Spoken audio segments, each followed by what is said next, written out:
2019 सालची ती सायंकाळ आणि बालेवाडीचं छत्रपती क्रीडा संकुल. वातावरण कसं अगदी भारलेलं होतं. समोर होते दोन जिगरी मित्र, एकाच तालमीतले पठ्ठे. एक हर्षवर्धन सदगीर आणि दुसरा शैलेश शेळके. वस्ताद अर्जुनवीर पुरस्काराचे मानकरी काका पवार यांच्या नजरेसमोर त्यांचेच दोन हिरे एकमेकांसमोर उभे ठाकले होते. त्यामुळे डाव कसा फिरणार याकडे सगळ्यांचं लक्ष लागलं होतं. दोघांमध्ये लढत सुरू झाली. शैलेशचा आक्रमक बाणा आणि हर्षवर्धनचा संयमी बचाव असा हा चित्तथरारक खेळ होता. या 6 मिनिटांच्या खेळात दोघांनी एकमेकांचे डावपेच ओळखून खिंड लढवली. त्यात कुणीच कुणाला हार मानायला तयार नव्हतं. अखेर कुस्तीचा शेवट आला आणि हर्षवर्धनने बाजी मारली. रेफरींनी हर्षवर्धनचा हात वर केला आणि महाराष्ट्राला नवा कुस्ती सम्राट मिळाला. त्यानंतर आज थेट 6 वर्षांनी हाच गडी पुन्हा एकदा डबल महाराष्ट्र केसरी झालाय. कालच्या वाघोलीत झालेल्या सामन्यात महेंद्र गायकवाडला 4-3 अशा गुणांनी चितपट करून पुन्हा एकदा या महाराष्ट्र केसरीच्या चांदीच्या गदेवर हर्षवर्धनने नाव कोरलाय. या यशामागे त्याचा साधा खेळ नव्हता, त्यामागे होती जिद्द, मेहनत आणि सातत्य. त्यासोबतच त्याचा खुराक आणि तालमीतली प्रॅक्टिस. त्याने महाराष्ट्र केसरी होण्यासाठी आजपर्यंत काय काय मेहनत केली, त्याचा खुराक नेमका कसा असायचा, तब्बल 7 वर्षांनी त्यानं महाराष्ट्र केसरीची गदा कशी जिंकली, या सगळ्याबद्दलच संपूर्ण माहिती घेऊयात या व्हिडिओच्या माध्यमातून. नमस्कार, मी प्रथमेश आणि तुम्हाला तर माहिती आपला विषयच भारी. मंडळी, नाशिकच्या सिन्नर तालुक्यातील तांबे गावातली माणसं आज अभिमानानं फुलली आहेत. कारण याच मातीनं महाराष्ट्राला हर्षवर्धन सदगीर नावाचा एक हिरा दिलाय. वाघोलीच्या त्या मैदानात जेव्हा हर्षवर्धनने महाराष्ट्र केसरीची गदा उंचावली, तेव्हा तो क्षण केवळ एका कुस्तीचा विजय नव्हता, तर तो विजय होता एका अढळ जिद्दीचा, संयमाचा आणि घरापासून शेकडो मैल दूर राहून घेतलेल्या कष्टांचा. हर्षवर्धन दिसायला अत्यंत साधा, शांत आणि मितभाषी, पण कुस्तीच्या मैदानात उतरला की त्याच्या अंगात वीज चमकते. त्याचे वडील स्वतः पैलवान असल्यानं कुस्तीचं बाळकडू त्याला वारशानं मिळालं होतं. पण वारसा फक्त मैदानात नेतो, तिथून पुढे गदेपर्यंतचा प्रवास हा फक्त आणि फक्त स्वतःच्या घामानं करावा लागतो. हीच गोष्ट ओळखून हर्षवर्धननं पुण्याचं आंतरराष्ट्रीय क्रीडा संकुल गाठलं आणि अर्जुनवीर पुरस्काराचे मानकरी काकासाहेब पवार यांच्या मार्गदर्शनाखाली स्वतःला झोकून दिलं.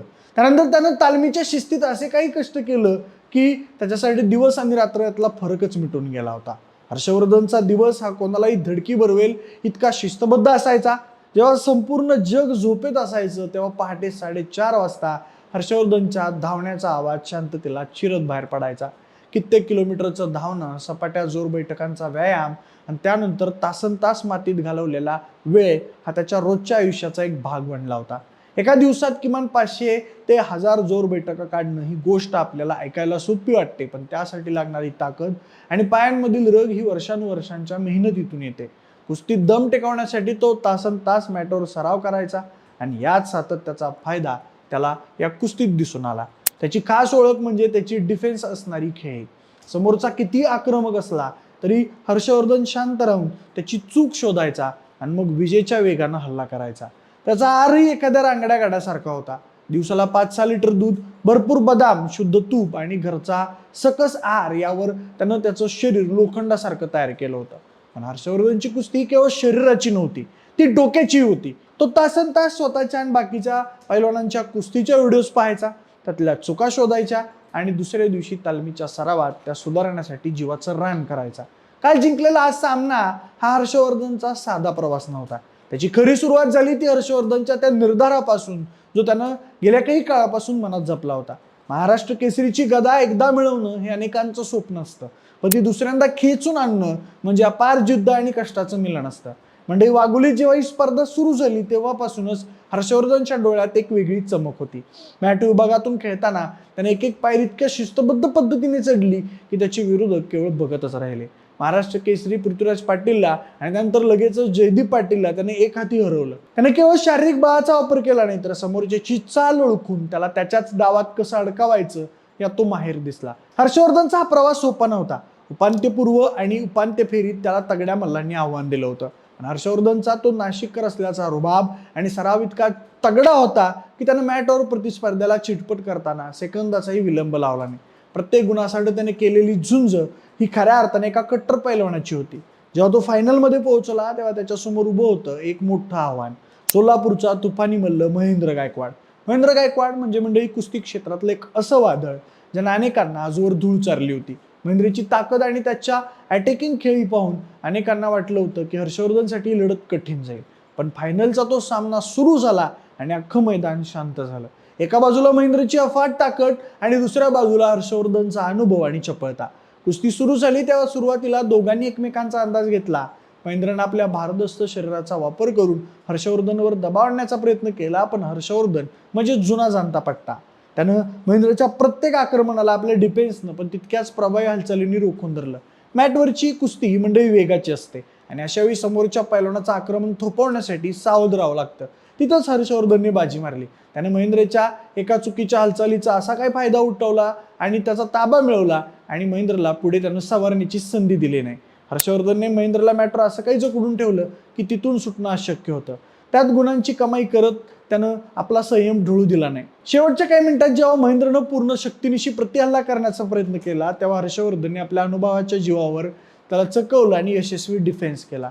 पुढे त्यानं निर्णायक गुण वसूल करून 4-3 या गुणांनी डबल महाराष्ट्र केसरी होण्याचा मान पटकावला. त्यानंतर सुरू झाला जल्लोष, आनंद आणि अभिमान. ती गदा जेव्हा हर्षवर्धन आपल्या खांद्यावर घेतली तेव्हा त्याच्या चेहऱ्यावरचा आनंद आणि डोळ्यातील पाणी बरंच काही सांगून जात होतं. 2 वेळा महाराष्ट्र केसरी होणे सामान्य काम नाही, हे त्यानं आपल्या कष्टानं आणि जिद्दीनं सिद्ध केलं. त्यानं दाखवून दिलं की कुस्ती फक्त शरीरानं नाही तर काळजानं आणि डोक्यानं खेळली जाते. नाशिकच्या या पैलवानानं खऱ्या अर्थानं काल वाघोली गाजवली आणि कुस्ती शौकीनांच्या काळजाचा ठोका चुकवणारा हा थरार यशस्वी करून दाखवला. त्याचबरोबर त्याने मीडियासमोर मांडलेली खंत ही त्याच्या वैयक्तिक यशाबद्दल नसून एकूणच कुस्ती क्षेत्रातील राजकारण आणि खेळाडूंना मिळणारी वागणूक याबद्दल होती. हर्षवर्धनने अतिशय भावुक होत असं स्पष्ट केलं की इतक्या मोठ्या स्तरावर स्पर्धा जिंकूनही खेळाडूंना आजही अपेक्षित असलेलं सरकारी पाठबळ आणि नोकरीच्या संधी वेळेत मिळत नाहीत. ही सगळ्यात मोठी शोकांतिका आहे. त्यानं सांगितलं की एक पैलवान जेव्हा मैदानात उतरतो तेव्हा त्याच्या मागे त्याचे अनेक वर्षांचे कष्ट, घाम आणि रक्ताचं पाणी असतं. मात्र जेव्हा सन्मानाची वेळ येते तेव्हा व्यवस्थेकडून फक्त आश्वासनं मिळतात.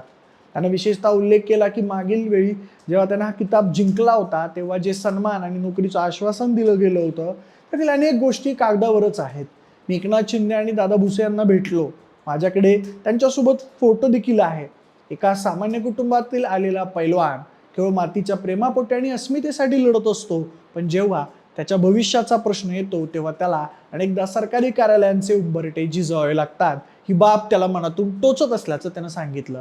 हर्षवर्धनने पुढे असंही सांगितलं की अनेकदा खेळाडूंच्या कामगिरीपेक्षा पडद्यामागील राजकारणच जास्त चर्चेत राहतं आणि यामुळं खऱ्या गुणवत्ता असणाऱ्या खेळाडूंचं मनोबल खचतं.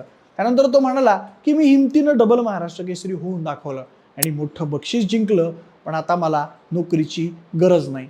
मी हे फक्त काका पवारांच्या तालमीसाठी करून दाखवलं. आज या खुशीमध्ये मॅचच्या कुस्तीमधून निवृत्ती घेत आहे. महेंद्रला मी माझा लहान भाऊ मानतो. त्याच्यासोबत एकदम काटा कुस्ती झाली असं तो म्हणाला. त्यानंतर कुस्तीकरांकडून देखील शासनाला कळकळीची विनंती करण्यात आली की केवळ स्पर्धा संपल्यावर खेळाडूंचे फोटो काढून प्रसिद्धी मिळवण्यापेक्षा त्यांच्या दैनंदिन जीवनातला संघर्ष आणि भविष्यातली सुरक्षितता याकडे देखील सरकारनं गांभीर्यानं लक्ष द्यायला हवं आहे.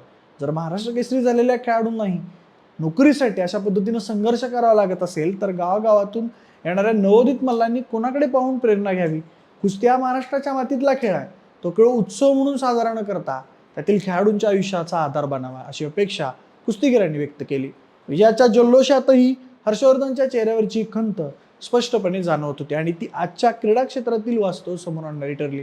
बाकी मंडळी, कालच्या हर्षवर्धनच्या कामगिरीवर तुम्हाला काय वाटतंय? खेळातून मिळणाऱ्या सरकारी नोकरीवरचा प्रश्न पुन्हा ऐरणीवर आलाय का? याबद्दल आम्हाला तुमचं मत कमेंट करून नक्की सांगा. सोबतच आपल्या विशेष भरीच्या YouTube चॅनलला सबस्क्राईब करायला अजिबात विसरू नका. धन्यवाद.